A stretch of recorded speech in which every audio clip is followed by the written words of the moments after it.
Hello friends, hope you all are fine. Everything is good with you. We are also fine over here. So these videos are of tea gardens of Ooty and Coonoor. Both I have merged together. So if I talk about history of tea garden of Ooty, so Camellia sinensis various sinensis was introduced to Nilgiri mountains by the British in 1835 from seeds shipped from China.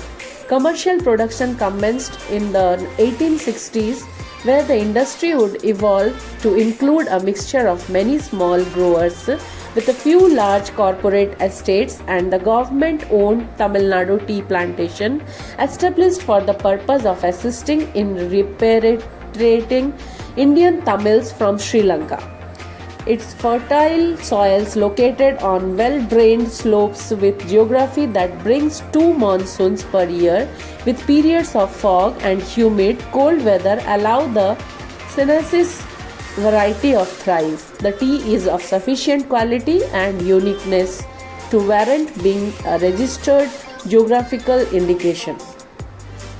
So Camellia sinensis was first planted in Nilgiri area in the year 1835. The British had been using the area as a hill station, and as they had been seeking to create a source of tea outside of China, shipped seeds there as well as various locations across southern India for experimental plantings. Botanist George Samuel Petrot planted the seeds in the governor's garden in Ketti.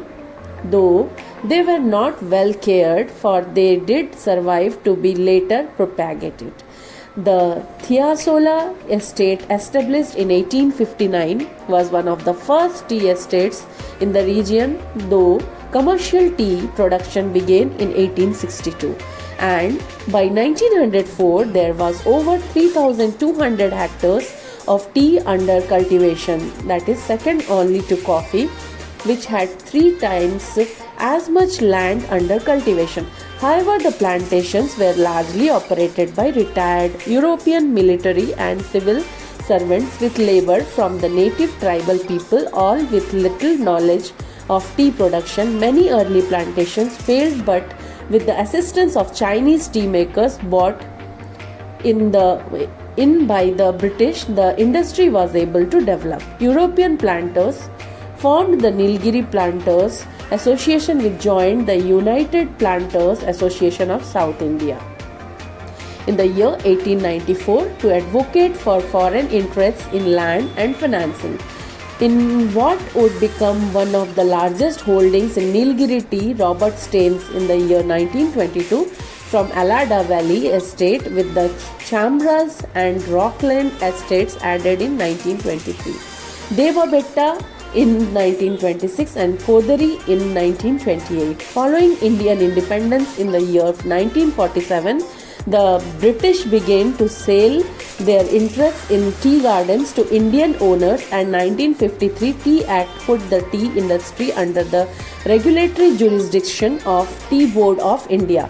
While a tea auction was established in Coonoor in 1963, the Soviet bloc countries became the primary customers of tea from the region, taking about 80% of Nilgiri tea from the 1970s to 1990s. To accommodate Soviet preferences for mass-produced, lower-cost teas, processing methods shifted to production of crushed tear, curl and instant tea. More processing factories were built and cooperative agreements such as IncoServe were made to accommodate small holders.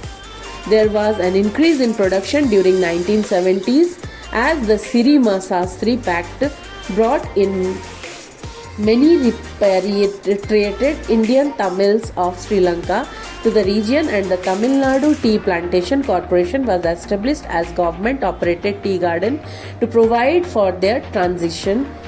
Of the small farm growers, the majority belong to Badagas community, a crop diversification program initiated in the year 1980s by the UPASI, and the tea board saw many smallholders move into the tea industry, resulting in nearly doubling the amount of land under tea cultivation by 2000. As the economies of Soviet countries began to waver later in the 1980s, the Nilgiris Planters Association led efforts to encourage estates and small growers to reform cultivation and processing practices to accommodate the preferences of the Western market. They tested new clonal varieties, moved to produce orthodox rolled teas and white teas, began marketing single origin estate teas, and encouraged maintaining certification of social and environmental practices. The Tea Board of India created a trademark for use. If you are liking my videos, please do subscribe my channel for further more updates. Thank you for watching my video. Please do take care of yourself. Bye bye.